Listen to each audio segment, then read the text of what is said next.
If you own a 2023 or 2024 Honda Pilot, Elite, or Trail Sport, and you come back here and you use the hands-free feature or the remote or whatever you do, and this rear liftgate or tailgate, as Honda calls it, does not open, here is what you need to do.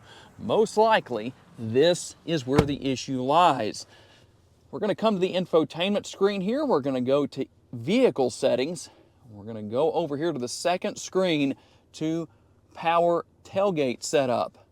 And then we'll go down here to hands-free access and notice that it's off. I'm going to turn that back on. And now when I go back there, obviously it's going to work. And just to show you that that did work, we'll come back here and just take care of that. Very easy to deal with.